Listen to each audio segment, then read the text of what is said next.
শুনে রাখুন, আমার ভাগ্য বেশি ভালো না। আমার নবী কই, ইদ্রিস কেন তুমি কথা বললাম তোমার ভাগ্য ভালো না? বিস্তারিত খুলে বলো। ইদ্রিস নবী কই, ইয়া রাসূলুল্লাহ, আমি মরার আগে মরেছিলাম যেন জান্নাত দেখতে পারি, এই জন্য আল্লাহ আমার রূহটা নিয়েছিল। আমি যখন জান্নাত দেখতে যাব, আমার আল্লাহ হুকুম করলেন, জান্নাতের গেটটা খুলে গেল। আমি বাহির থেকে জান্নাত দেখলাম। জান্নাত কত সুন্দর! আমি জান্নাত দেখি আর স্থির থাকতে পারলাম না। হুজুর, আমি একটা দৌড় দিয়েছিলাম জান্নাতে ঢোকার জন্য। আমার আল্লাহ বলেন, ফেরেশতারা রে, জান্নাতের গেট তাড়াতাড়ি লাগাইয়া দে, ইদ্রিস নবী যেন জান্নাতে ঢুকতে না পারে। ইদ্রিস পয়গম্বর আর জান্নাতের ভিতরে ঢুকতে পারলো না। আমার আল্লাহ তখন ডাকে, এরে ইদ্রিস, জান্নাতে তুমি প্রবেশ করতে পারবা না, বাহির থেকে তুমি দেখতে পারবা। ইদ্রিস নবী কই, রব্বুল আলামিন কেন গো আমি ঢুকতে পারবো না? বাহির থেকে কেন আমার জান্নাত দেখাইলেন? আমার আল্লাহ তখন বলে, ইদ্রিস রে, জান্নাতের গেটের মধ্যে তাকে দেখো কি লেখা। ইদ্রিস নবী জান্নাতের গেটে যখন তাকাইল গো, জান্নাতের গেটের মধ্যে লেখা আছে, আখিরি নবীর উম্মত যতক্ষণ পর্যন্ত উম্মত লইয়া জান্নাতে না ঢুকবে, ততক্ষণ পর্যন্ত কোনো নবী রাসূল পর্যন্ত জান্নাতে ঢুকতে পারবে না। আখিরি নবীর উম্মত লইয়া আমার নবী যতক্ষণ জান্নাতে না ঢুকবে, ততক্ষণ পর্যন্ত কোন নবী রাসূল পর্যন্ত জান্নাতে ঢুকতে পারবে না। জোরে বলেন না সুবহানাল্লাহ। তাহলে আপনাদের কপাল কি ভালো না মন্দ? আখিরি নবীর উম্মত হইয়া আমাদের নসিব বড় ভালো। আল্লাহ আমাদেরকে কোরআনের মধ্যে একটা সার্টিফিকেট দিয়েছেন আখিরি নবীর উম্মতদেরকে। আমার আল্লাহ বলেন, কুনতুম খায়রা উম্মাতিন উখরিজাত লিন্নাস। আল্লাহ তো সালাম জানাই, দরুদ সালাম জানাই আপনার পরে নবী গো, আমরা গুনাহগারে বলেন সালাতু সালাম জানাই, দরুদ সালাম জানাই আপনার পরে নবী গো, আমরা গুনাহগারে সালাম, আমরা গুনাহগারে জানাই, আমরা গুনাহগারে সালাম, আমরা গুনাহগারে জানাই, আমরা গুনাহগারে নবী গো, আমরা গুনাহগারে। আল্লাহ পাকের ফেরেশতারা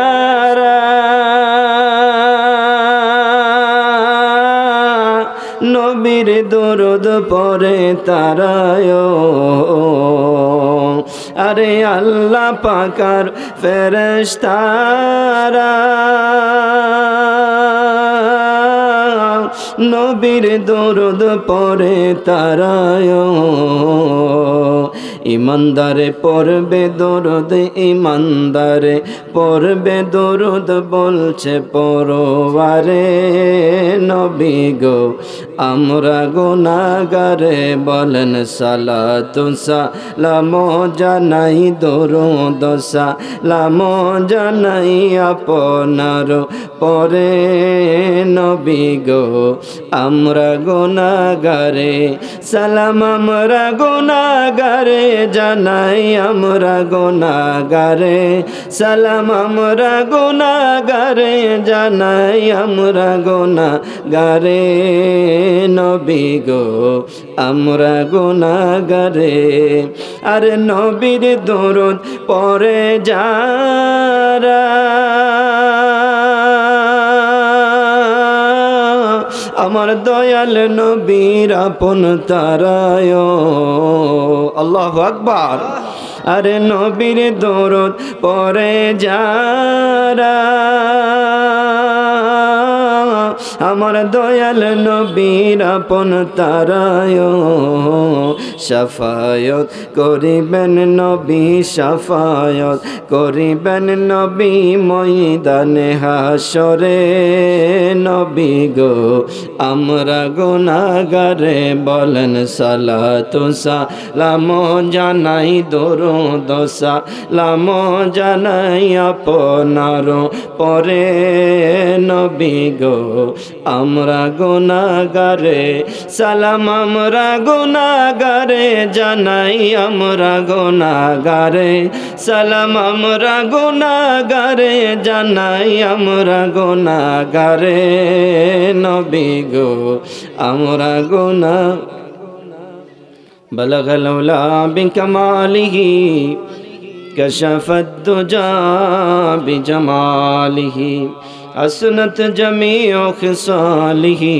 صلوا عليه وآله سلموا يا قوم بل صلوا على صدر الأمين مصطفى ما جاء إلا رحمة للعالمين সম্মানিত উপস্থিতি মুআজ্জাজ হাজিরিন মুরব্বিয়ানে কেরাম পর্দানিশীন মা বোনেরা মাইকের আওয়াজ যতদূর যাচ্ছে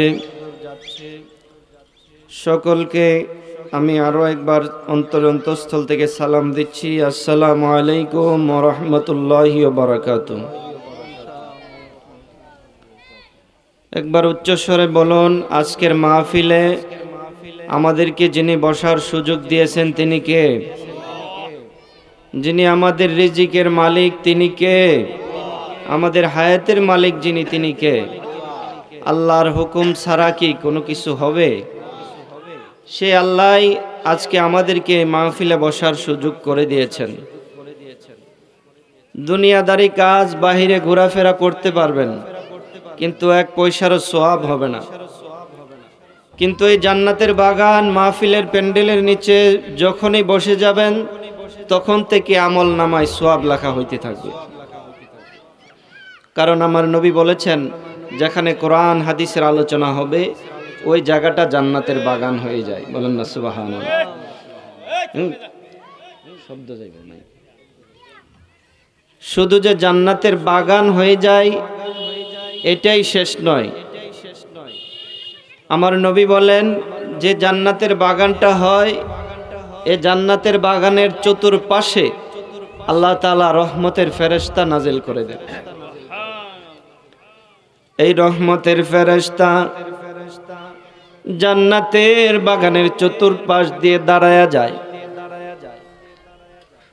তাদের যখন আর জায়গা না হয় যারা চতুর্পাশে দাঁড়ায়া গেছে তাদের উপরে আবার আরেক দল ফেরেশতা দাঁড়ায়া যায় আবার যখন জায়গা না হয় আবার ওই ফেরেশতাদের উপরে আরেক দল ফেরেশতা দাঁড়ায়া যায় এইভাবে ফেরেশতার দল দাঁড়াইতে দাঁড়াইতে জমিন থেকে আমার আল্লাহর আরশ আসমান পর্যন্ত পৌঁছে যায় জোরে জোরে বলেন না সুবহানাল্লাহ আমার নবী বলেন শুধু যে দাঁড়াই তাই নয় গো এই রহমতের ফেরেশতা আল্লাহ যাদেরকে নাজিল করেছেন মাহফিলে আসার জন্য ওই রহমতের ফেরেশতারা যারা মাহফিলে বসবে আলোচনা শোনার জন্য আমার নবী বলেন ওই সমস্ত বান্দাদের মাগফিরাতের জন্য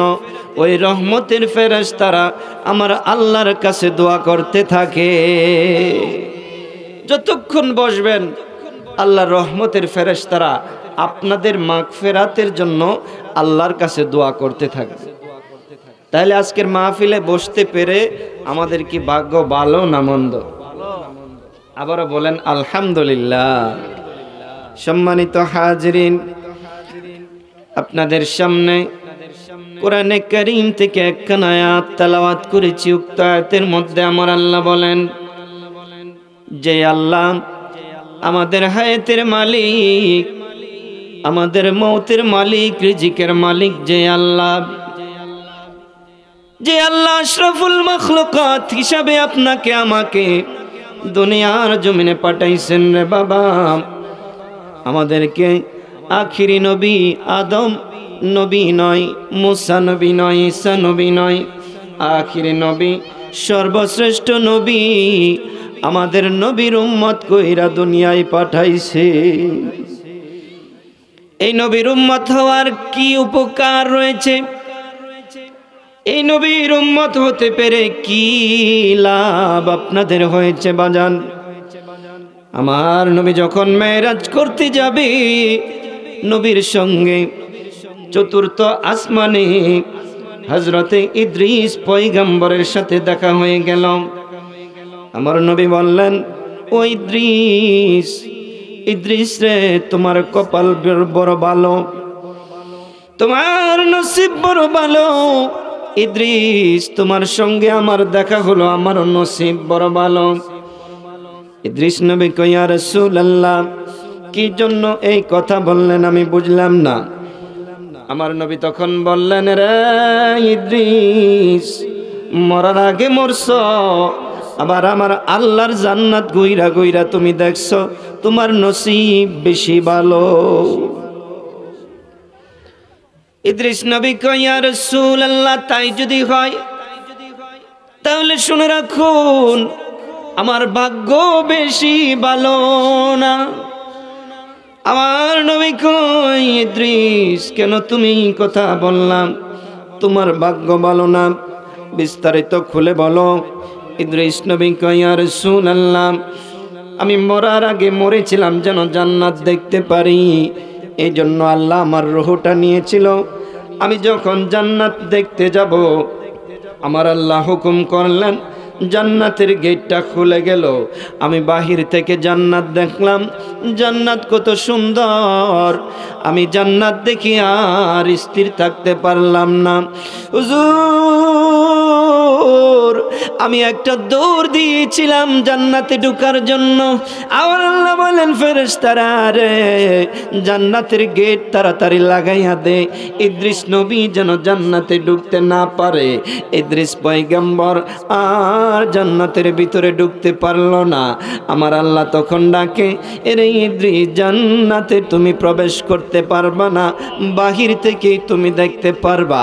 ইদ্রিস নবী কয়, রব্বুল আলামিন, কেন গো আমি ঢুকতে পারবো না? বাহির থেকে কেন আমার জান্নাত দেখাইলেন? আমার আল্লাহ তখন বলে, ইদ্রিস রে, জান্নাতের গেটের মধ্যে তাকে দেখো কি লেখা। ইদ্রিস নবী জান্নাতের গেটে যখন তাকাইল গো, জান্নাতের গেটের মধ্যে লেখা আছে, আখিরি নবীর উম্মত যতক্ষণ পর্যন্ত উম্মত লইয়া জান্নাতে না ঢুকবে, ততক্ষণ পর্যন্ত কোনো নবী রাসূল পর্যন্ত জান্নাতে ঢুকতে পারবে না। আখিরি নবীর উম্মত লইয়া আমার নবী যতক্ষণ জান্নাতে না ঢুকবে, ততক্ষণ পর্যন্ত কোন নবী রাসূল পর্যন্ত জান্নাতে ঢুকতে পারবে না। জোরে বলেন না সুবহানাল্লাহ। তাহলে আপনাদের কপাল কি ভালো না মন্দ? আখিরি নবীর উম্মত হইয়া আমাদের নসিব বড় ভালো। আল্লাহ আমাদেরকে কোরআনের মধ্যে একটা সার্টিফিকেট দিয়েছেন আখিরি নবীর উম্মতদেরকে। আমার আল্লাহ বলেন, কুনতুম খায়রা উম্মাতিন উখরিজাত লিন্নাস। আমার আল্লাহ কই, বন্ধু গো, আপনাকে যেমন করে আমি আল্লাহ সর্বশ্রেষ্ঠ নবী বানাইলাম, সবথেকে দামি নবী বানাইলাম, আপনার উম্মতকে আমি আল্লাহ কেন বাদ দিব? আপনার উম্মতদেরকেও আমি আল্লাহ ঘোষণা দিলাম, আপনার উম্মতেরাও হবে পৃথিবীর জমিনে সবথেকে দামি, সবচেয়ে উত্তম উম্মত। জুড়ে বলা যাবে কি সুবহানাল্লাহ? আমাদের নবীও সর্বশ্রেষ্ঠ, আমরা উম্মত সর্বশ্রেষ্ঠ। এই নবীর কারণে আমরা উম্মত, দামি উম্মত হয়ে গেছি।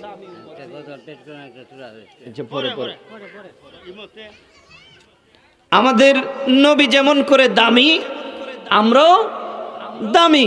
যেই নবীর সম্মানে, যেই নবীর ইজ্জতে আমরা দামি হইলাম, বলুন তো এই নবীরে ভালোবাসা দরকার আসেনি? এই নবীরে চেনা জানা দরকার আসেনি? এই নবীর দুরূদ পড়া দরকার আসেনি? এই নবীকে সম্মান দেওয়া দরকার আসেনি? এই নবীর ইজ্জতে আঘাত লাগে এই ধরনের কোনো কথা বলা যাবে? এই নবীর উম্মতদেরকে আমার আল্লাহ কিছু আদেশ নিষেধ কোরআনের মধ্যে বলেছেন। যেই নবীর উম্মত এত দামি, এই নবীর উম্মতদেরকে আমার আল্লাহ কিছু করণীয় দিয়েছে। এই নবীর উম্মত কেমনে চলবে, তাদের ব্যবহার কেমন হবে, তারা একজন আরেকজনের সাথে দেখলে কি করবে, এগুলো আমার আল্লাহ শিক্ষা দিয়েছেন। জোরে কন্যা সুবহানাল্লাহ। আমার নবী কয়, একজন মুসলমান আরেকজন মুসলমানের সঙ্গে যখন দেখা হবে, তখন দুইজন যখন দেখা হবে, কথা বলার আগে আগে আগে একজন আরেকজনকে সালাম দিবে। নবী বলেন আসসালামু ক্বাবলাল কালাম, কথা বলার আগে আগে কি করো, সালাম দাও। দেখা হলে কি করবেন, সালাম দিবেন। আমার আল্লাহ বলেন এই নবীর উম্মতের জন্য আমি আল্লাহর পক্ষ থেকে কিছু উপদেশ রয়েছে। আমি আল্লাহ কিছু কাজ আখিরি নবীর উম্মতদেরকে দিয়েছি। আল্লাহ বলেছেন ওয়া আতিল কুরবা হাক্কাহু ওয়াল মিসকিনা ওয়া বানাস সাবিল।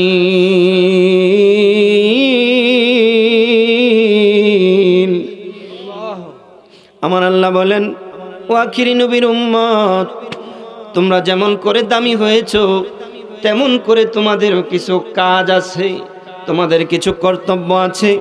তোমরা যেমন করে একজন আরেকজনকে সালাম দিবা, তোমাদের আশ প্রতিবেশী পাড়া প্রতিবেশী যারা আছে, পাড়া প্রতিবেশীদের সাথে তোমরা সুন্দর এবং উত্তম ব্যবহার করবা। পাড়া প্রতিবেশীর তোমরা খোঁজ খবর নিবা। এটা ঘোষণা আল্লাহর। আল্লাহ বলেছেন তোমার পাড়া প্রতিবেশীর হক যেগুলো আছে এগুলো তোমাদেরকে আদায় করতে হবে। ওয়াল মিসকিন, মিসকিনের হক, নিঃস্ব যারা খাইতে পারে না, অভাবগ্রস্ত, তাদের হক আমাদেরকে আদায় করতে হবে। এখন আপনি বলবেন তাদের হক আমি কেমনে আদায় করব? তাদের হক আপনি আদায় করবেন। জি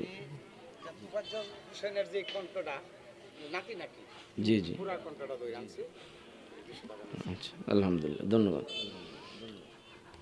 সকলে বলি মারহাবা। আমার ভাই খুশি হয়ে আমাকে 200 টাকা দিয়েছেন। আল্লাহ ভাইয়ের ইমানে আমলে বরকত দান করুক। সকলে বলুন আমিন। সম্মানিত হাজিরিন, বলতেছিলাম আমার আল্লাহ আমাদেরকে কত সুন্দর করে আমার আল্লাহ পাড়া প্রতিবেশীর হকগুলোর ব্যাপারে আল্লাহ সচেতন করেছেন।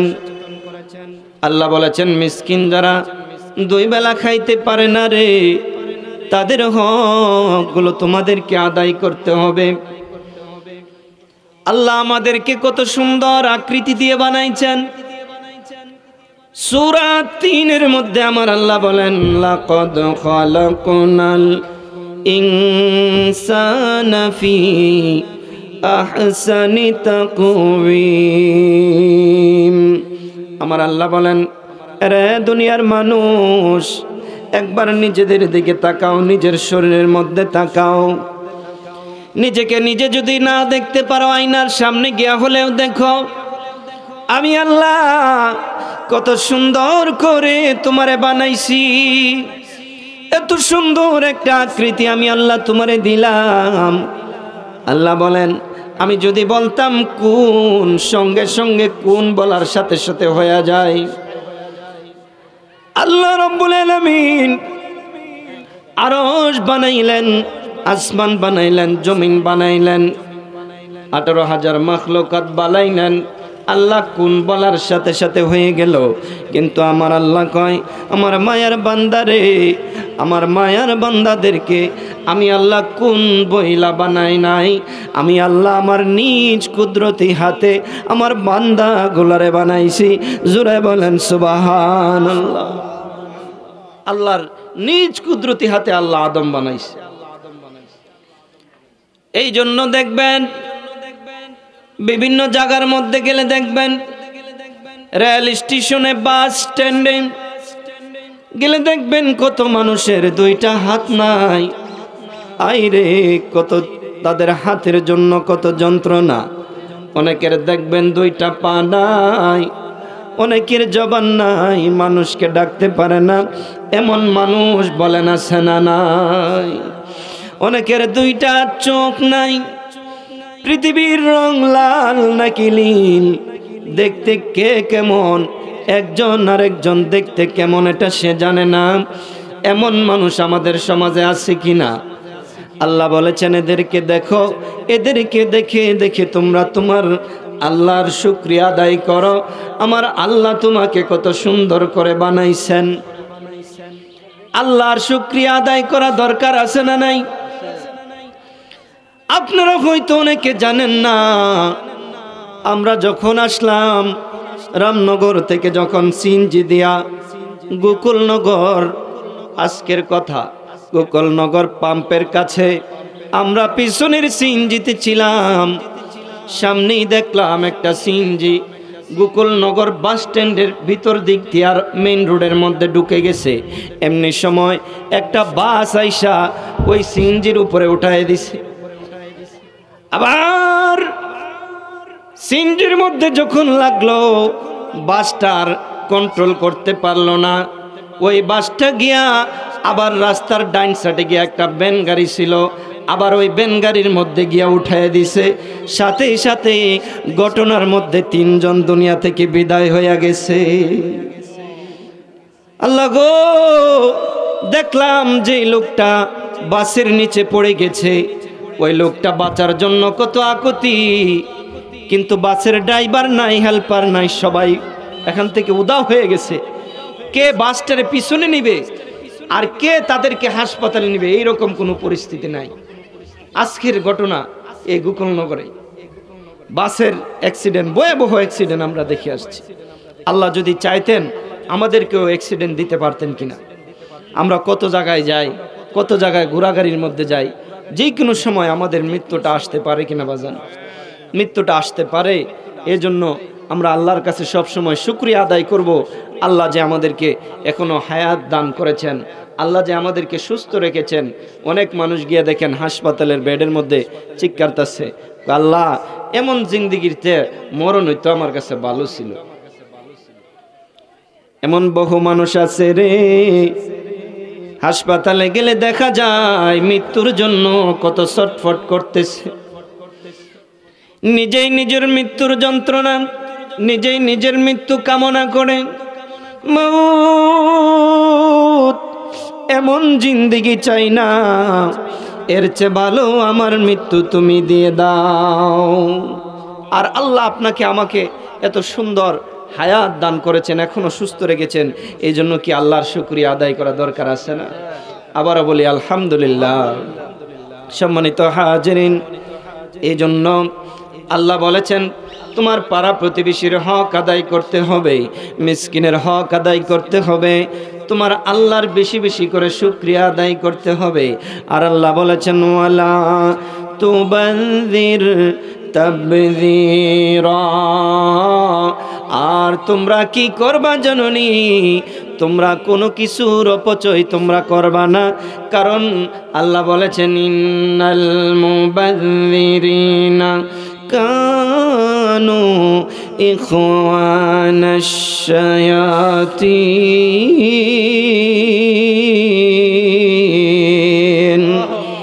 আমার আল্লাহ বলেন বান্দারে তোমরা কোনো কিছুর অপচয় কইরো না, কারণ অপচয়কারী হলো শয়তানের ভাই। করবেন জিনিসের, কোনো জিনিসের অপচয় করা যাবে না। আমরা জিনিস আয় বুঝে ব্যয় করব। আমরা সকল কিছুই যতটুকু পারি ততটুকু খাবো, যতটুকু পারি অতটুকু ব্যয় করব, কিন্তু এমনভাবে করব না যেটা আমাদের অপচয় হয়ে যাবে। বিয়েবাড়ির দাওয়াতে গেলেন, কোনো অনুষ্ঠানে গেলেন, যতটুকু খাইতে পারবেন অতটুকুই খাইবেন, আর যতটুকু না খাইতে পারবেন এতটুকু নিয়েন না। আরেকজনের উপরে জুলুম করিয়েন না, আরেকজনের উপরে জুলুম করা যাবে না। ইন্নাল্লাহা লা ইউহিব্বুজ জালিমিন, আল্লাহ জুলুমকারীদেরকে পছন্দ করে না। এরপরে আমাদের সমাজে এমন অনেক মানুষ আছে যে দাওয়াত দিছে ঘরের ভিতরে একজনকে, কিন্তু এই ঘর থেকে 10 জন 12 জন 60 জন 8 জন করে লইয়া যাও, আছে না নাই? দাওয়াত দিছে একজন রে বা 2 জন রে, পুরা গোষ্ঠী দাওয়াতে নিয়ে গেছে। এরপরে এতটুকু বাচ্চা চেয়ারে বসলে টেবিল লাগবে না, এরপরে ক চেয়ার লাগবে, তারা একটা চেয়ার দাও, আলাদা রুশ দাও, আলাদা চিংড়ি দাও, আলাদা সব কিছু দিতে হবে, এরকম আছে না নাই? বাইরে ছোট্ট একটা বাচ্চা রে আপনি ইচ্ছা করলে হাতে নলা তুল্লা খাওয়াইতে পারতেন, কিন্তু নলা তুল্লা খাওয়াইতো না, আলাদা আলাদা দিব, আরেক বেটার উপরে জুলুম করব, আছে না নাই? এই ধরনের জুলুম আল্লাহ পছন্দ করেন না। আর এটাও এক ধরনের জুলুম। আল্লাহ বলেছেন ইন্নাল্লাহা লা ইউহিব্বুজ জালিমিন, যারা আমার বান্দাদের উপরে জুলুম করে আমি তাদেরকে পছন্দ করি না। এজন্য জুলুম করা যাবে? আপনি বরঞ্চ যে ব্যক্তি আপনাকে দাওয়াত দিতে আসে আপনি তার কাছে বলে দিতে পারেন যে আমি তো একা যাব না, আমার সাথে আমার নাতিটা যাইব, আমার সাথে আরো একজন যাবে, তাহলে সে একটা হিসাবের ভিতরে রাখতে পারবে। দেখা গেছে সে এই মহল্লার মধ্যে 30 জন মানুষ দাওয়াত দিছে, এখন সে 30 জনের হিসাব করেই রান্না বান্না করেছে, কিন্তু শেষে দেখা যায় মানুষ হয়ে গেছে 80 জন 90 জন। এখন সে এলাকার মানুষই খাওয়াইব নাকি জামাইয়ের বাড়ির মানুষই খাওয়াইব? এটা মানুষের উপর একটা জুলুম না? বাইরে এই ধরনের জুলুম আপনারা করবেন না। আল্লাহ তাআলা আমাদেরকে এই জন্য নিষেধ করেছেন এই ধরনের জুলুম করা। এবার আপনাদেরকে একটা হাদিস শোনায়। আমার নবী বলেছেন, ওয়াকালা রাসূলুল্লাহি সাল্লাল্লাহু আলাইহি ওয়াসাল্লাম ওয়াল্লাযী নাফসি বিয়াদিহি লা ইউমিনু আবদান হাত্তা ইউহিব্বু লিআখিহি মা ইউহিব্বু লিনাফসিহি, মুত্তাফাকুন আলাইহি। বুখারী এবং মুসলিম শরীফের হাদিসের মধ্যে এসেছে, আমার নবী বলেন, আল্লাহর শপথ করে বলি, আমার নবী আল্লাহর শপথ করেছেন। আমার নবী বলেন, যার হাতে আমার প্রাণ, আরে দুনিয়ার মানুষ, যার হাতে আমার নবীর প্রাণ রয়েছে, আমি নবী ওই আল্লাহর শপথ করে বললাম, তোমরা ততক্ষণ পর্যন্ত মুমিন হতে পারবা না, ততক্ষণ পর্যন্ত পরিপূর্ণ মুমিন হতে পারবা না, যতক্ষণ পর্যন্ত নিজের জন্য যা তোমরা ভালো মনে করো, নিজের জন্য যা পছন্দ করো, এই জিনিসটা যদি অন্য কারোর জন্য তোমরা অপছন্দ করো, অর্থাৎ নিজের জন্য যা পছন্দ করেন আরেকজনের জন্য তা পছন্দ করতে হবে। আপনি নিবেন গা বড়টা, আরেকজনের জন্য ছোটটা। আপনি পরবেন ভালো কাপড়, আরেকজনের দিবেন ছিঁড়া কাপড়। রমজান মাসে যাকাত দিলে বাজারে গিয়া আপনি তো মাশাআল্লাহ কি হাইফাই কাপড় পরে ঘুরেন, কিন্তু রমজানের যাকাত দেওয়ার সময় বাজারে গিয়া করে খুশ করে সবচেয়ে কম দামি কাপড় কোনটারে? হ্যাঁ, আছে না নাই? সবচেয়ে কম দামি লুঙ্গি কোনটা? কয় 250 টাকা। কয় এত নিচে আসেনি? এত নিচেও আছে, কয়টা বেশি দিন লাস্টিং হইতো না। করে লাস্টিং আর ফাস্টিং দে। হ্যাঁ, আমি যে দিছি এটা দেখতে লইব, আর সামনে মোবাইল লাইকা কয় ছবি তুল তাড়াতাড়ি। হ্যাঁ, আমি যে দিছি এটা মানুষ দেখবে, দেখার লাইকা দান করছেন, এই দানে কি জান্নাতে যাওয়া যাবে? আর দেখার জন্য দান, এই দানে কি আপনার যাকাত আদায় হবে? না। ইসলাম কি বলে? ইসলাম বলে আপনি 250 টাকা 200 টাকা দামের লুঙ্গি যে গরিবটাকে দিলেন, 1 বছর পরে খোঁজ নিয়ে দেখেন ওই গরিবটা আবার আগের জায়গায় আছে, মানে গরিব গরিবই রইল, বড় লোক হয়ে গেল। আমার আল্লাহ বলেন এইভাবে যাকাত দিলে হবে না। নবীজি আমার ইরশাদ করেন এমন ভাবে যাকাত দিবারে নবীর উম্মত যেন যাকাত দিলে একজন মানুষ যেন স্বাবলম্বী হতে পারে, এমন ভাবে তুমি তারে যাকাত দিবা। এখন বড় লোকরা কইব, তাহলে এত টাকা কি আমি যাকাত দিতে পারো? এখানেও আল্লাহর একটা বিধান আছে। বিধানটা হলো, আপনি যে 1000 মানুষের 500 মানুষের 200 টাকা দামের লুঙ্গি দিয়েছেন, হ্যাঁ, ইসলাম বলে এটা না কইরা আপনি মাত্র 2 জনের যাকাত দিন। 500 মানুষ লাগতো না, 1000 মানুষও দেওয়ার দরকার নেই, মাত্র 2 জনের দিন, কিন্তু এমন ভাবে দেন সে যেন এই যাকাতের টাকা পাইয়া কোনো একটা কিছু করতে পারে, সে যেন তার এই দুঃখ দুর্দশা অভাব অনটন যেন দূর হয়ে যায়। সুবহানাল্লাহ। ইসলামের শিক্ষা হলো এই যাকাত। আর আমরা বাজান কোন যাকাত দেই? এগুলো বললে তো আমাদেরকে এখন ভালো লাগবে না। উচিত কথা বললে এখন অনেকে বেজার হয়ে যাবে। কিন্তু জাকাতের নিয়ম ছিল এটা, একজন গরিব সে যেন তার এই অভাব অনটনগুলা কাটায় উঠতে পারে এমন ভাবে আপনি তাকে জাকাত দিতে হবে। কিন্তু আমরা যে এই যে 200 টাকা দামের লুঙ্গি দিয়ে দিলাম, এই লুঙ্গি দিয়ে কি হ্যাঁ জীবনে বড় লোক হইতে পারবো? হ্যাঁ, 100 টাকা 500 টাকা দিলেন, এটা দিয়ে কি সে বড় লোক হইতে পারবো? বড় লোক না হোক, অভাব তো দূর হবে না।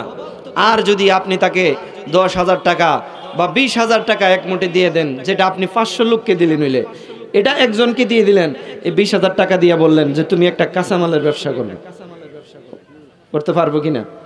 20,000 টাকা দিয়া বা অন্য ছোটখাটো একটা ব্যবসা করতে পারবেনি? পারবে। এটা দিয়ে সে তার পরিবার লালন পালন ভরণ পোষণ করতে পারবে। আমার ইসলাম বলে এইভাবেই তুমি তোমার জাকাত আদায় করতে হবে। জোরে বলেন সুবহানাল্লাহ। এই জন্য এইভাবেই মুসলমানদের হক আমাদেরকে আদায় করতে হবে। আর যে ব্যক্তি মুসলমানদেরকে কষ্ট দিবে, যে ব্যক্তি মুসলমানদেরকে ধোঁকা দিবে, আমার রাসূল বলেছেন আল্লাহ এবং আল্লাহর রাসূলের অভিশাপ তাদের উপরে নাজিল হয়ে যাবে। মুসলমানদেরকে কোনো অবস্থাতেই কষ্ট দেওয়া যাবে না। আর ঋণগ্রস্ত, অভাবগ্রস্ত, ঋণ রাইখা বান্দার হক মাইরা কখনো জান্নাতেও যাওয়া যাবে না। আমাদের সমাজে এমন কিছু আল্লাহর ওলি আছে না, দোকান থেকে বাহি খায়া বছর আর হন্যতা জানা আছে না নাই? মনে করে যে দোকান থেকে বাকি খায়া এমন বেড়া হয়ে গেছে, এই দোকানে আর যাইতো না, আবার অন্য আরেক দোকানে গিয়ে বাকি করবে। আছে না নাই? আপনাদের এলাকা এমন নাই না? আমাদের এলাকায় আছে, বহু মানুষ আছে বাকি খাইতার লই শেষ। কিন্তু ইসলাম আমাদেরকে শিক্ষা দেয় যে বান্দার হক যদি মেরে খাও আর বাকি খাও, ঋণ রাইখা যদি চলে যাও, তুমি যদি শহীদও হও তোমারও আল্লাহর কাছে জবাবদিহি করতে হবে।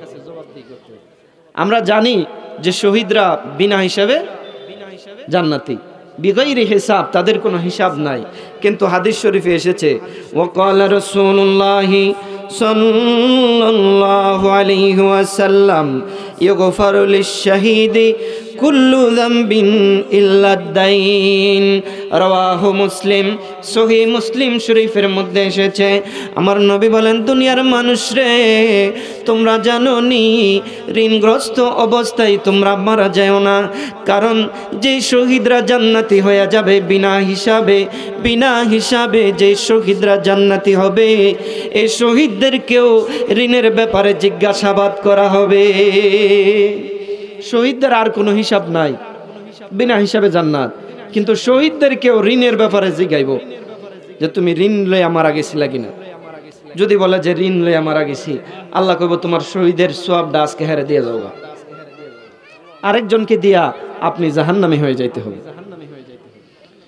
এই জন্য বান্দার হক মারা যাবে না। বান্দার হক, আল্লাহর হক যদি আপনি মারেন, আল্লাহর হক যদি আপনি নষ্ট করেন, অর্থাৎ আল্লাহর হক হলো নামাজ পড়া, আল্লাহর হক হলো রোজা রাখা, আল্লাহর হক হলো যাকাত দেওয়া, আল্লাহর হক হলো হজ করা, এইগুলো যদি আপনি না মানেন, আল্লাহ যদি চায় আপনার যে কোনো একটা ভালো আমলের উসিলায় আমার আল্লাহ আপনারে ক্ষমা করে দিতে পারে। কিন্তু যদি বান্দার হক মারেন, আল্লাহ তাআলা বলেন আমার বান্দার হক যদি তোমরা মেরে খাও আর অবস্থায় যদি মৃত্যুবরণ করো রে, বান্দার হক যদি তোমরা মেরে খাও, বান্দার হক মাইরা খাইলে আমি আল্লাহ তোমারে ক্ষমা করতে পারবো না। আল্লাহ ক্ষমা করতে পারবে না, কারণ আল্লাহ বলবে এটা আমার হক না, এটা কার হক? বান্দার হক। যাও বান্দার কাছ থেকে মাফ নিয়ে আসো। হাসরের ময়দানে ওই লোকটা দৌড়াইয়া যাবে যেই বান্দার হক মাইরা খাইছিল, যার 10,000 টাকা নিয়ে আর টাকাটা ফেরত দেয় নাই, যার গাছের ফল খায়া তার কাছে আর কোনোদিন হিসাব দেয় নাই, ক্ষমা চাই নাই, যার জমি অন্যায়ভাবে মেরে খেয়ে ফেলেছে, জবরদস্তি করে দখল করে নিয়েছে, এমন বান্দারা ওই নিঃস্ব জুলুম যারা করেছিল তারা নিঃস্ব মানুষের কাছে যাবে, গিয়া ক্ষমা চাইবে। আরে আল্লাহর বান্দা, আজকে আমি বড় অসহায়, আমি আল্লাহর কাঠগড়ার মধ্যে আমি অপরাধী হয়ে গেছি। কেন অপরাধী হয়ে গেলাম? তোমার মাল, তোমার হক আমি মেরে খেয়েছিলাম। আজকে তুমি যদি আমারে মাফ না দাও, আমার আল্লাহ বলে আজকে আমারে ক্ষমা করতে পারবে না, তুমি আমারে ক্ষমা করে দাও।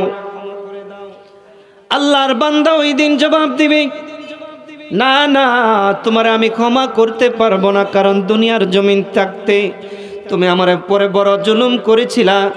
দুনিয়ার জমিনে থাকতে তুমি আমার উপরে অনেক অত্যাচার করেছিলা, আমার হক তুমি মেরে খেয়েছিলা, আমার 10,000 টাকা নিয়েছিলা, 20,000 টাকা নিয়েছিলা, আর আমারে তুমি ফেরত দাও নাই। আজকে আমি তোমারে ক্ষমা করব না। তাহলে কি করলে ক্ষমা করবা? তোমার সবগুলা নেকি আমারে তুমি দিয়ে দাও, তাহলেই তোমারে আমি ক্ষমা করতে পারি। তখন ওই ব্যক্তিটা আশ্চর্য হয়ে যাবে, আরে আমার সব নেকি তারে দিয়ে দিব, মানে সব নেকি তারে দিয়ে দিলে তো আমি জাহান্নামী হয়ে যাব। তখন গিয়ে বুঝবে, হাই রে, কেন আমি বান্দার হক মাইরা খাইলাম। এজন্যই আপনাদেরকে হাতে পায়ে ধরে বলে যাই, এই জিনিসগুলো কখনো করবেন না। আরেকজনের হক যদি জানেন যে মাইরা খাইছেন, এখনো সময় আছে, মৃত্যুর আগে তার কাছে গোপনে গিয়া হইল মাফ চাইন, বা হের কাছে যদি লজ্জা পান, হের ছেলে মেয়ের কাছে গিয়া মাফ চাইন যে আমি তোমার এই হকটা নষ্ট করেছিলাম। হতে পারে আল্লাহ আপনাকে ক্ষমা করে দিবে। বলেন না সুবহানাল্লাহ। কারণ আল্লাহ তো গফুরুর রহিম। আল্লাহ আপনার অন্তরের খবর জানে কিনা। আপনি যদি অনুতপ্ত হন আর তাদের কাছে গিয়া ক্ষমা চান, আমার আল্লাহ আপনাকে ক্ষমা করতেও পারে। আজকের পরবর্তী সর্বশেষ যেই কথাগুলো আমি বলবো, সেটা হচ্ছে এক মুমিনের উপরে অপর মুমিনের 6টা হক। কয়টা হক? নারায়ে তাকবীর, নারায়ে রিসালাত। হযরত মাওলানা মুফতি জহিরুল ইসলাম ফরিদী হুজুরের আগমন, ফরিদী হুজুরের আগমন। নারায়ে তাকবীর, নারায়ে রিসালাত, আহলে সুন্নাত ওয়াল জামাত, নারায়ে তাকবীর। সকলে বলুন আলহামদুলিল্লাহ। আমাদের ফরিদী হুজুর আপনাদের সামনে চলে এসেছে। আমি যদিও আপনাদের সামনে এতক্ষণ কিছু আলোচনা করেছি, আমি ইনশাল্লাহ আমার আলোচনা ইতি টানবো। তবে এর আগে যে কথাটি বলতেছিলাম, মুমিনের 6টা হক বলে আমি আমার আলোচনা ইনশাল্লাহ শেষ করে দিব। হুজুর যেহেতু চলে আসছে, হুজুরকে আমি ইনশাল্লাহ বসায় রাখবো।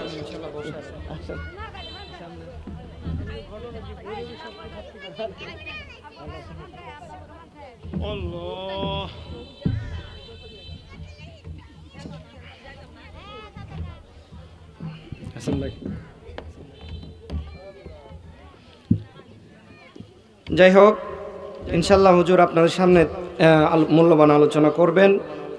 আমার বড় ভাইজান মাওলানা জহিরুল ইসলাম ফরিদী সাহেব, আপনারা জানেন আন্তর্জাতিকভাবে ভারত, বাংলাদেশ সহ সারা বিশ্বে বর্তমানে আমাদের হুজুরের ডেট পাওয়া এখন দুষ্কর। এত সুন্দর আলোচনা করে থাকেন কোরআন হাদিস থেকে। আল্লাহ পাক হুজুরের ইলমের মধ্যে আরো বরকত দান করুক, বলুন আমিন। তো যাই হোক, আমি বলতেছিলাম 6টা হক, এক মুমিনের উপরে আরেক মুমিনের 6টা হক। কয়টা হক? এই 6টা হক বলে আমি ইনশাল্লাহ শেষ করে দিব। এর মধ্যে সহিহ হাদিস থেকে আপনাদের সামনে তখন আলোচনা করেছি। 1 নম্বরে যে হক রয়েছে, আমার নবী বলেন এক মুমিনের উপরে আরেক মুমিনের 6টা হক। এর মধ্যে 1 নম্বরে হলো, কোনো মুমিন যদি অসুস্থ হয়ে যায়, তাহলে অসুস্থ হলে তাকে দেখতে যাইতে হবে। 1 নম্বরের হক। 2 নম্বরের হক হলো, আমার নবী বলেন কোন মুসলমান ভাই যদি মৃত্যুবরণ করে মারা যায়, তাহলে তার জানাজার নামাজে গিয়ে উপস্থিত হতে হবে। এটা যদিও আপনার উপরে ফরজে আইন না, ফরজে কিফায়া, কিন্তু এটা এক মুমিনের উপরে আরেক মুমিনের হক।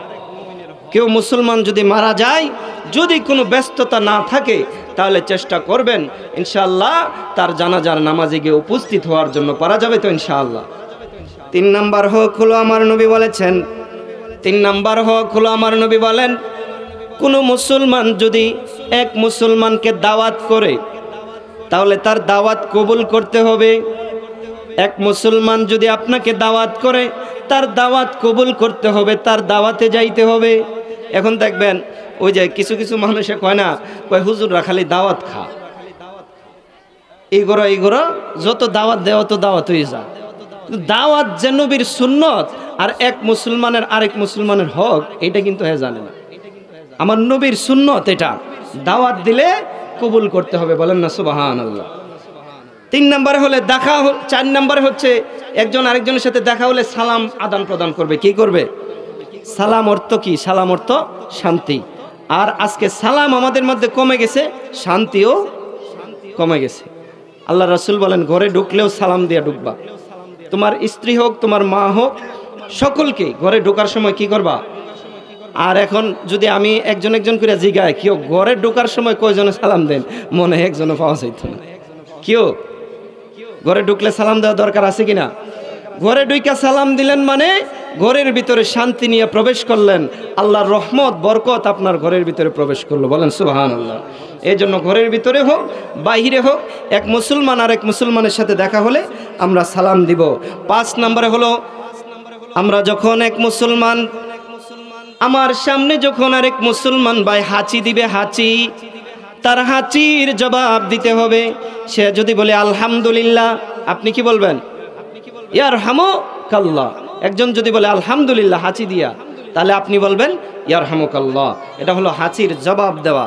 আর 6 নম্বর যে হক রয়েছে, এটা হলো তার সামনে এবং পিছনে তার কল্যাণ কামনা করা, বলেন না সুবহানাল্লাহ।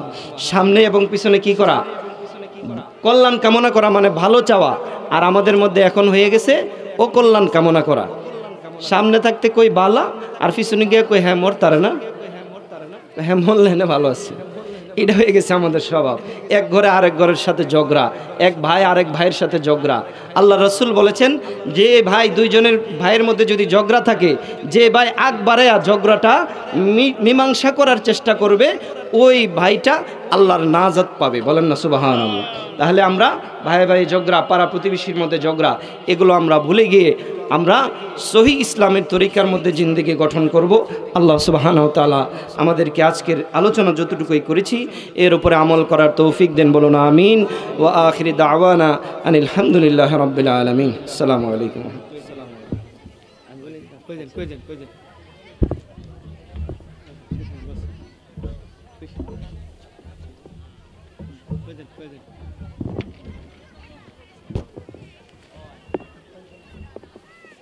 Hey, it didn't.